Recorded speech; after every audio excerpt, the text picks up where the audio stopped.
Hi everyone, I am Tanmay. I am going to start a new topic, that is electrostatics. This is the first chapter of 12th class.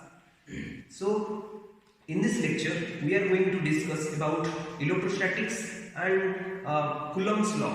The Coulomb's law is very important to know about the fundamental of electrostatics. So let's define what is electrostatics. Electrostatics means it is the study of static charges and their field, potential, all those things.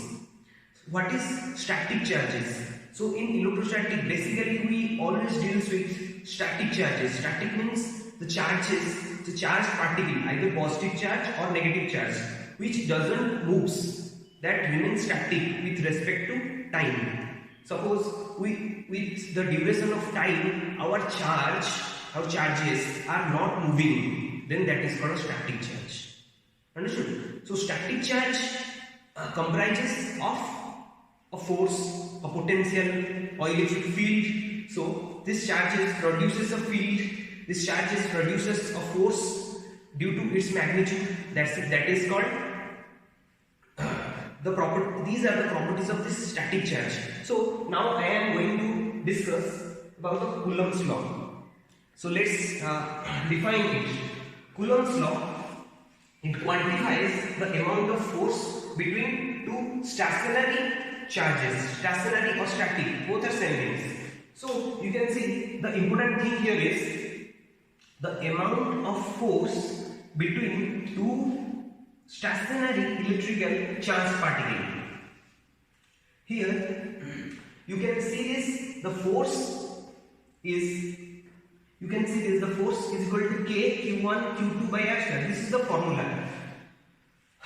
Let's define the force and how we have derived this formula. Let's see. Here we have the force term Q1 and Q2 is directly proportional to this force. Here Q1 and Q2 are the magnitude of both the charged particles. See, here I have drawn this diagram. This is the Q1 charge and this is the Q2 charge. It is the distance between this Q1 and Q2 is R. So these two charges are there in space. So there must be a force between these two charges. This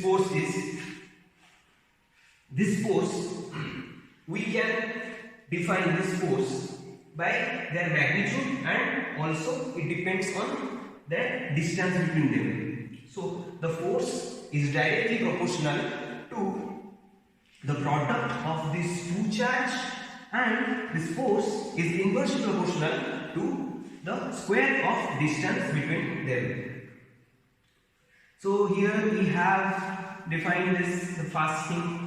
This is the second thing. Then we combine these two things to get this expression. Right? So these are the three quantities on which the magnitude of force is defined. So here you can see on Q2 there is a force which acts from Q1. This is F. Right? As you know, F is a vector quantity, but right now I am only defining the magnitude. I am not defining the direction. So you can see I have not given the vector sign. So there is a proportionality constant that I have added to make these two LHS and RHS similar. So there is the equality sign. This equality sign makes the two term equal. So this is constant. This is the constant. Right? So I have written this. The force is equal to K Q1 Q2 by R square. Experimentally, we have determined this K value of K, that is 1 by 4 pi epsilon 0. Q1 Q2 by R square. This we have got from this, and this is the proportionality constant. This proportionality constant is this. Here you can see this epsilon 0 is the permittivity of free space. I will later tell you what is this permittivity. This is the electric permittivity of free space.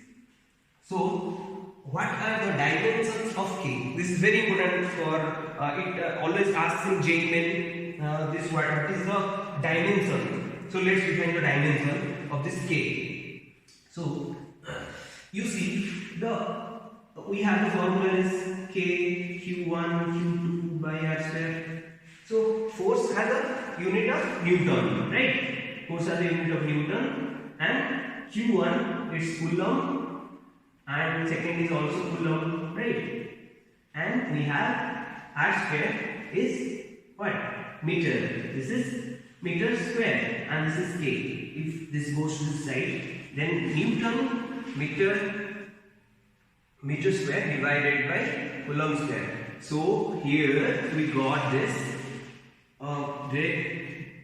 K is equal to dimension of K is equal to Newton meter square by Coulomb square.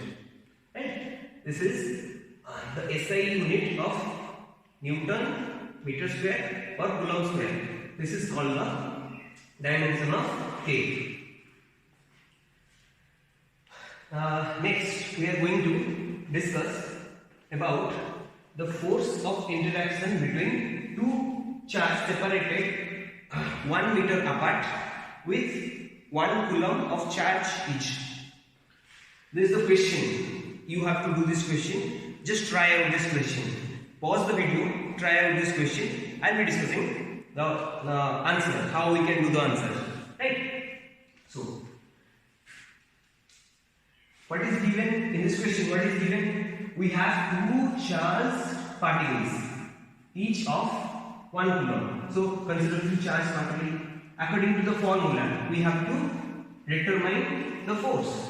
Right? What is asked? The force. So given, what is given? Given is Q1 is equal to Q2 is equal to plus 1.0 coulomb. Right? Then what is the distance? R is equal to 1 meter, right? Then we know the value of K. What is K? The value of K is 9 into 10 to the power 9. Here I have written 9 into 10 to the power 9. You must be knowing this. And this is Newton meter square per coulomb. Newton meter square per coulomb square. Right? So let's put all these values into the formula. So F is equal to 9 into 10 to the power 9 Newton meter square per coulomb square into Q. Value of Q is 1. So this is 1 coulomb square divided by value of R is 1 meter. You can see this. This is 9 into 10 to the power 9 Newton. So this is the magnitude of force between two charges separated by a distance of 1 meter. Right? Is it not interesting? First we got to find the force between two charges. This two charges is directly depends on the magnitude of both the charges. Then also it depends on the distance between them. So let's go to another question. I have written the question. It is quite interesting question also, quite useful for JEE perspective. Determine the force of interactions between an electron and a proton in a hydrogen atom, where they are separated by an average distance of approximately 5.3 into 10 to the power 11 meter. Find the magnitude of electric and gravitational interaction between them.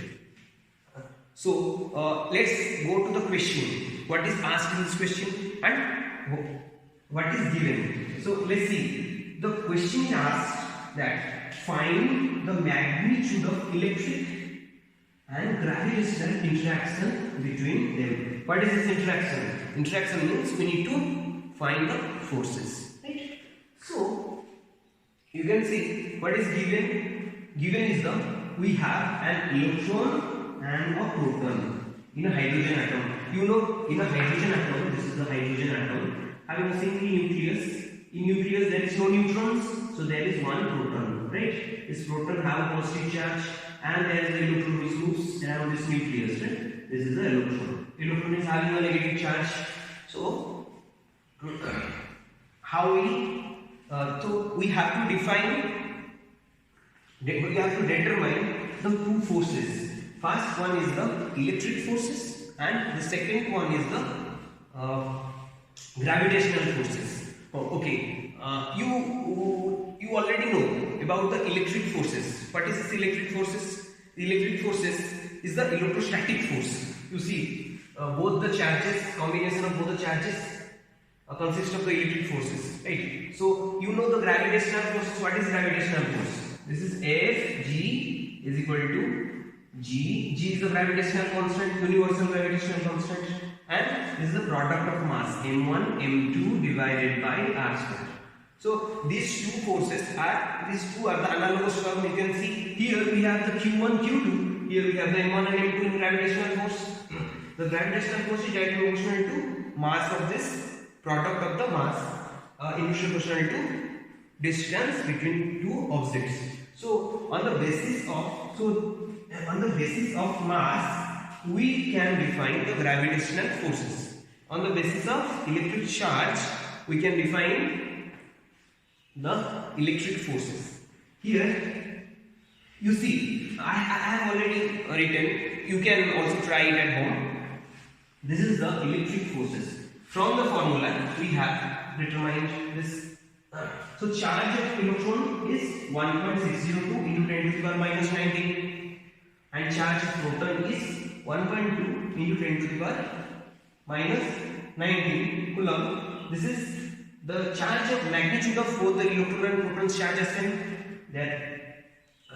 but their signs are different. You know, electron is a negative charge and proton is a positive charge, right? So we can put the formula here. Here you see, for force we have this K. For force we know this K into Q1 and Q2 divided by r square. It is given the r, the distance approximately this, right? The distance r is given here. We have given this r, and this is the Q1 and Q2. Both this K, Q1 and Q2 both are Q1 is equal to Q2 is equal to E. You know this. So this we have this divided by r square. You put the formula, you are getting this. The electric force is 8.2 into 10 to the power minus 8 Newton.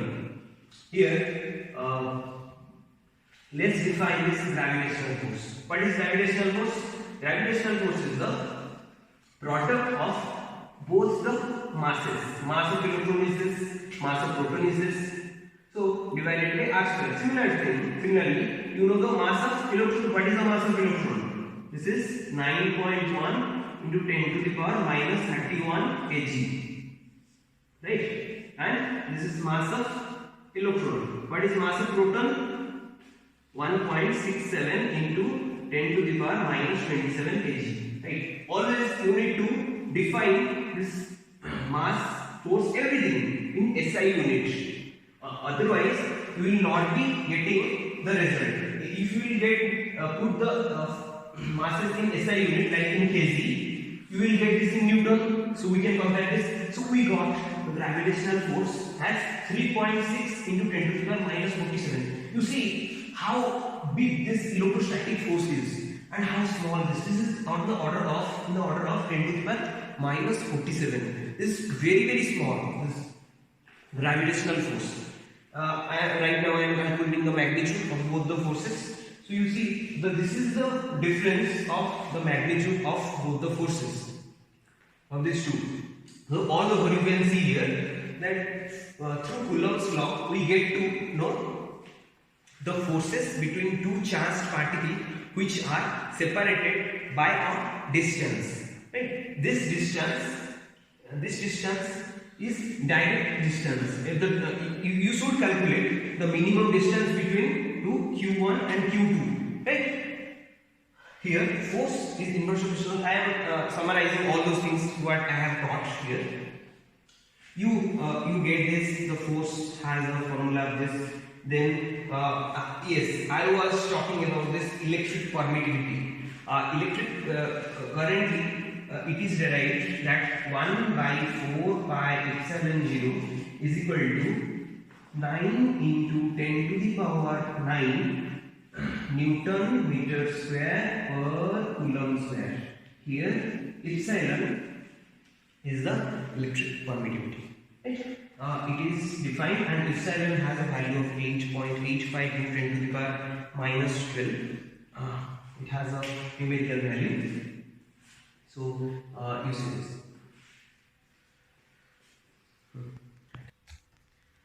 So it's all about the electrostatics and the Coulomb's law. We defined everything about the Coulomb's law. We concluded with the two problems, and we also got this diagonal. This is all about the lecture. Thank you everyone.